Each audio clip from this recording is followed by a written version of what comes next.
Hello, everyone.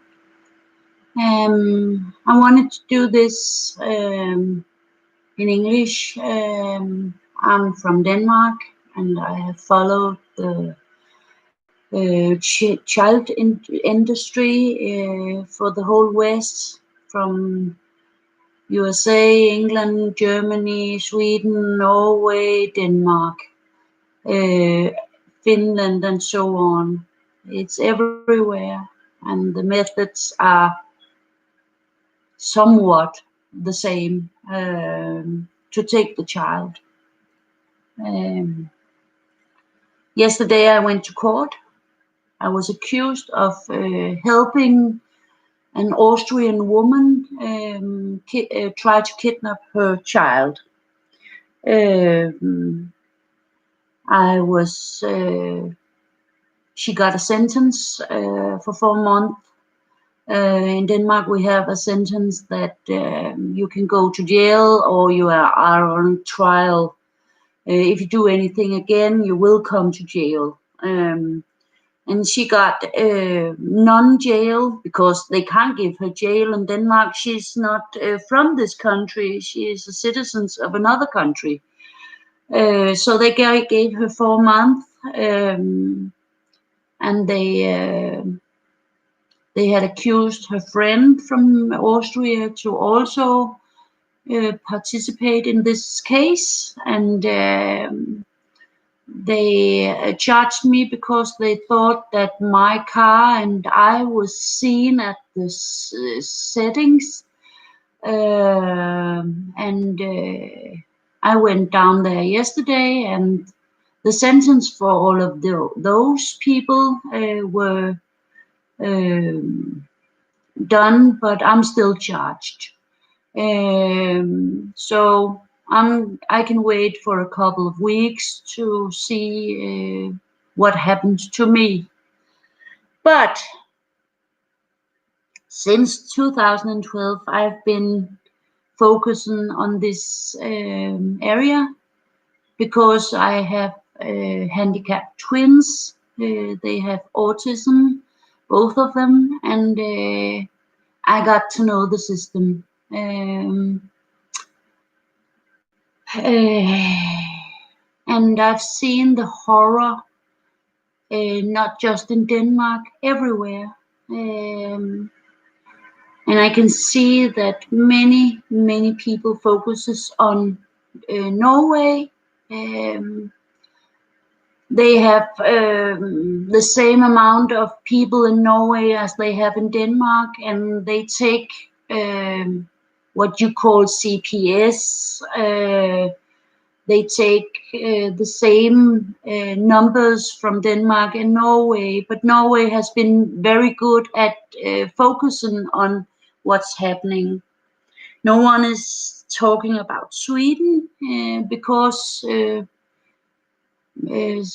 I talk to a lot of people, and I talk to many Swede people, and I can understand that when they give birth to a little child, what you call CPS will be at the hospital.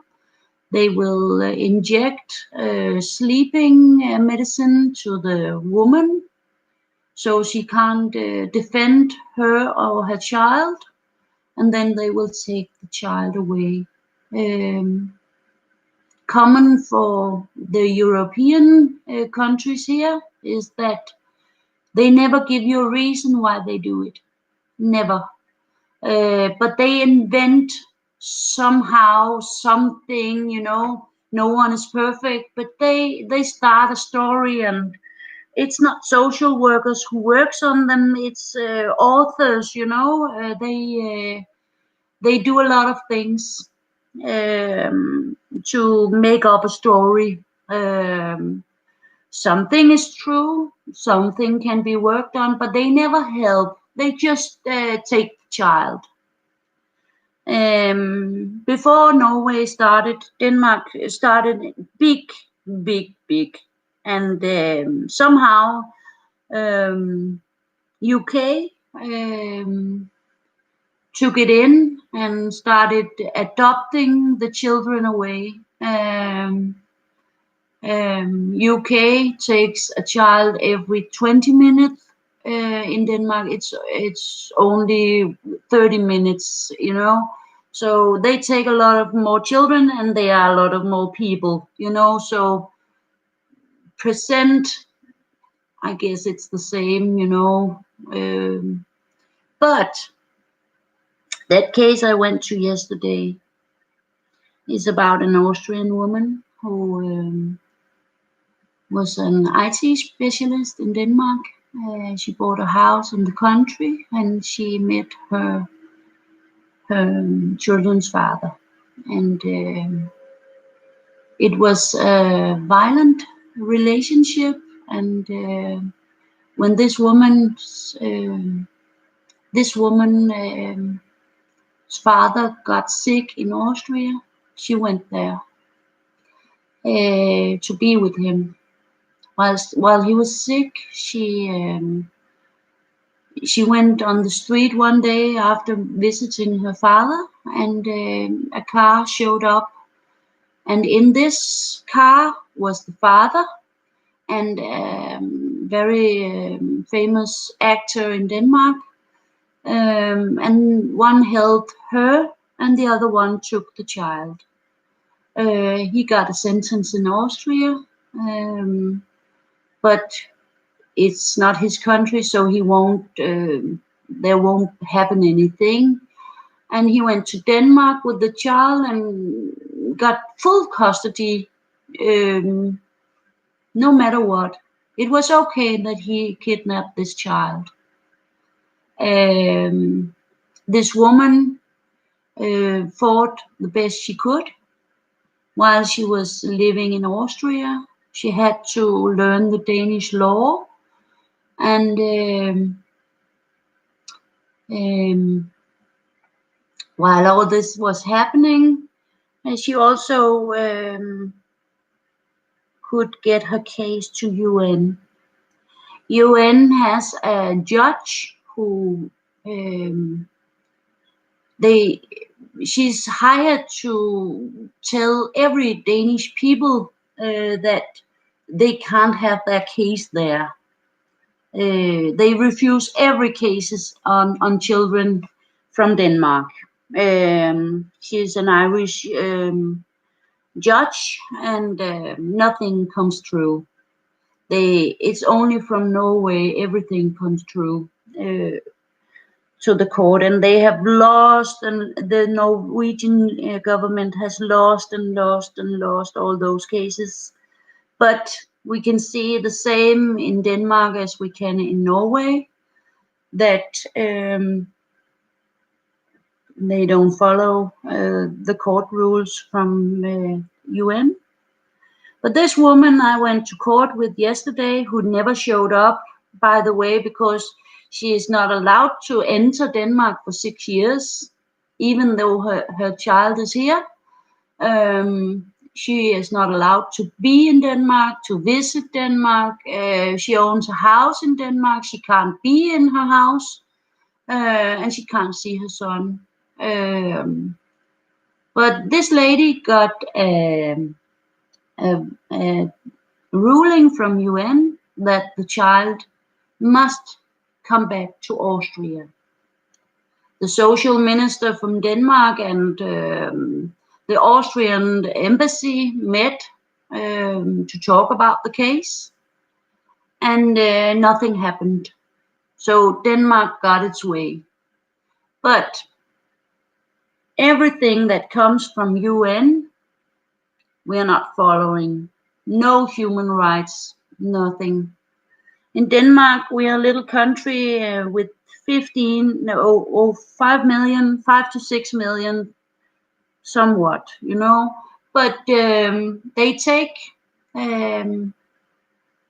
we have an estimate of 68,000 children born each year, and the government wants to take 50,000 of those each year. That's the goal. Right now they are taking 14,000 children, and they are taking all the refugee children because they are not. We don't have a number on how many that are, but they do, and they have done it for since the 1930s, where they took all the children from mothers who had autistic children, because if you had an autistic child, you must be an evil woman, and that's this. It hasn't changed at all. Um, you can see everywhere, and everyone knows one who has lost a child to what you call CPS. Norway has it the same way, but the difference between those two countries is that we have two laws. We have where they take the child away and put it in a foster home or adopt it, and you will never see it again. And then we have the other one who, where if a couple are getting a divorce, they are giving the child to the bad parent. If there is a bad parent, they give the child to a bad parent, and they invent a story on the other part. Perhaps a man can be pedophile, or a woman can be crazy, or they invent and they build and build and build like Lego. So when you look at those cases, people can't recognize themselves at all, because they just putting on and putting on. They contact the police and accuse you of something, because if you have a sentence, it looks better for them. And they get away with it 90% of the time. And when this bad parent gets a child, it's often the father, because we have a big ratio of women who has lost their children to the other part in Denmark, to never see them again. They call it clean cut. They will, from day one, never see their children again. If the child is 7 years old, for instance, they will not see their children ever again, because when the child is 18, it's so distant from that parent, so it doesn't know how to get back. And the parents are destroyed often, or got severe PTSD, and doesn't trust anything or anyone. So they can do what they do, regardless. And the courts in Denmark comply with everything. The city council just calls down to the court and says this and this. He has to win or she has to win, and that's the way it is.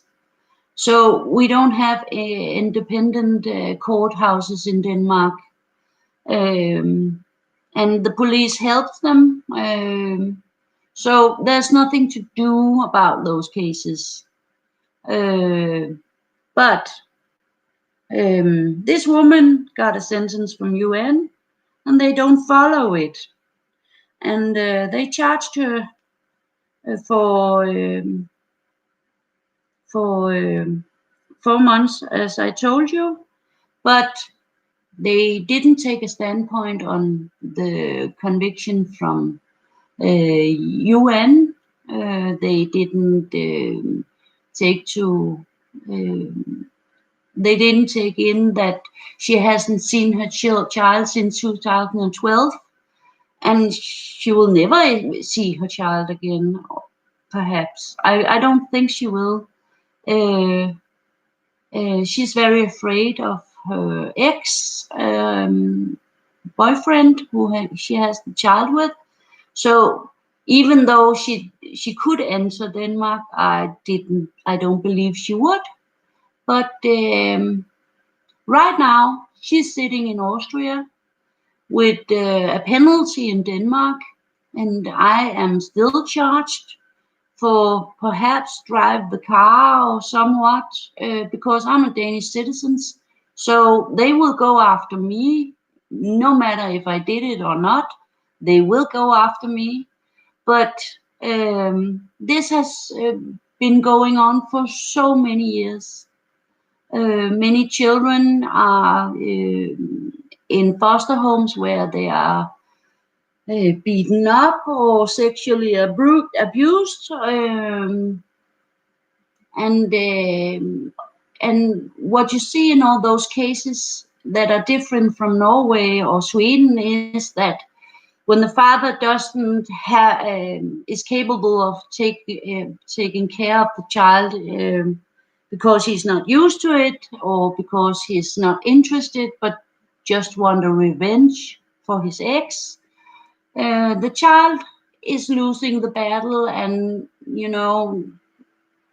all the things he or she should learn in school is not going into the brain. Everything stops, any development, and the child will often be given a diagnose so the government can put him or her on medication, drugs, and often so heavily drugs that only grown-up people are allowed to get them, but they don't care. They just give the child, so the child is numb and sits and do nothing. And when the father, now I say the father, I'm not pro mother or father, understand that, because I think everyone can be a good parent. But in Denmark, it is the women who loses this battle most. That's why I say the father. But when the father can't handle this child who's now on drugs, they will remove it and put it on a foster home or a foster family. And this poor child will be even more destroyed. Now it has no one. That's why they are giving it to the bad parent, the person who can't handle this. And often in Denmark, they take the handicapped children. They are outnumbered, they are most, but the other children will be nearly as much destroyed. They will suffer with severe PTSD. They will have big trauma, and they get away with it. And when the child is 18 years old, they make it so difficult for any help to them. So often they get homeless or get to prison to survive. And then the circle is over again. I think I'm very violated in this case because I have been in that court one time before, and they did a trick on me, so they're not capable of dealing with me. And I've told them that they are breaking my human rights in every way, and I've done everything I can. I have asked the police for help. I've done everything. No matter if I did or didn't do what they told me to. In that case, I should have a fair trial, and I will never get a fair trial there. So I talked to my lawyer, and he told me that I don't want to know if you did it or didn't do it, but you have to tell them that you don't want to say anything. So that's what I did. And now today I got the message that I'm still charged, but the other ones are free to go. There was a woman from Denmark who also was charged, but I've never met her. She tried everything to put it on me, and that's a woman I have to deal with after. I will find her. I will not let her go from this. I never met her. She lives in the other part of the country. But no matter what, this little child who has an Austrian mother and a Danish father, no matter the parents, this little child is destroyed and motherless. And we have we had a Romanian doctor here. No, Russian doctor. She gave birth to twins, and because she has another temper, they took her children. She's now dead. We had a Chinese woman here, also computer specialist. She went back to China without her child. She was deported from this country. And I don't believe that it's 14,000 children. I believe that the numbers are much higher because all the refugees who comes in, they take their children, they send the parents back without their children, and we'll never hear anything about what happens to those children. We need to get this message out. I know this is a little country, and I know that Norway and Sweden and all of them are small countries, but they can get away with it because we are so small countries, and because they have paid the media to not tell what's happening. Many of these children and many of those parents who are involved in this dies, and that law who gives the father the children often result in the man or often kill the mom. So there's no happy ending to this, and now they want to remove 50,000 out of 68,000. I went to ask the social minister on Facebook if there's only 18,000 children left every year, who's allowed to be parents in this country? But she never answered. She just ordered Facebook to throw me out, and that's okay because I was on my way out anyway, so it was fine for me. But if she had good intentions, she would have explained. She never did. I'm sorry about the picture quality. I have done something to my camera, and I don't know what to do about it, really.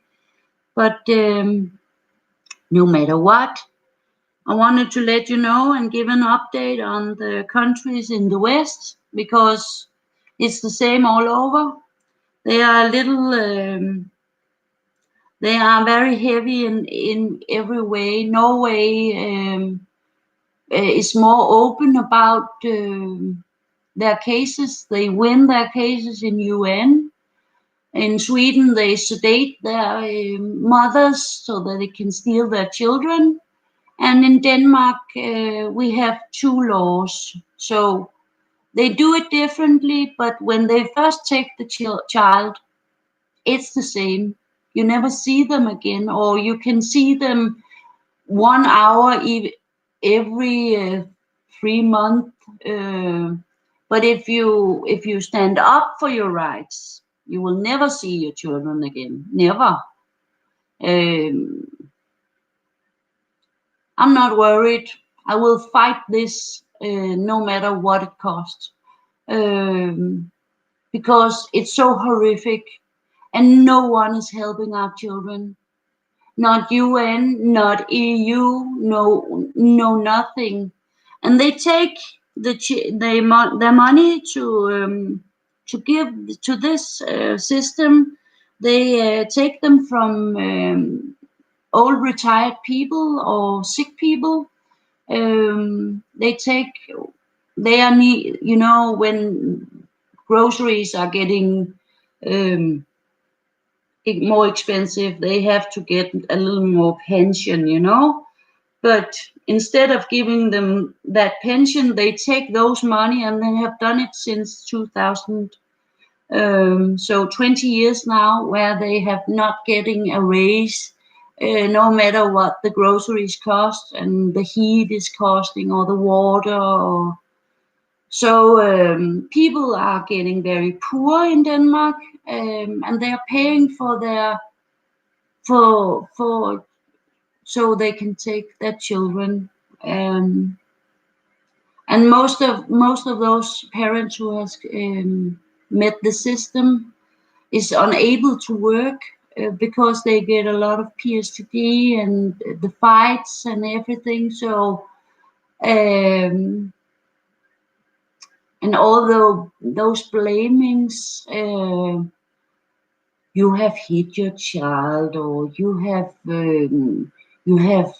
done something sexually to your child, or it's always very severe, so it looks best. Um, and I will tell you that 99% of all those people who's in jail in Denmark have never done anything, but they get this sentence and they get into prison. So there's work for everyone. Um, I wanted to tell you about the corruption on this little place in Europe. Um, I don't care about me, but we need to help our children. Everyone. I know that's the same in the United States. Um, and I don't know what to do about it. But I'm so happy that more and more people are waking up and see what's happening. Pray for the children, and have a great evening. Bye.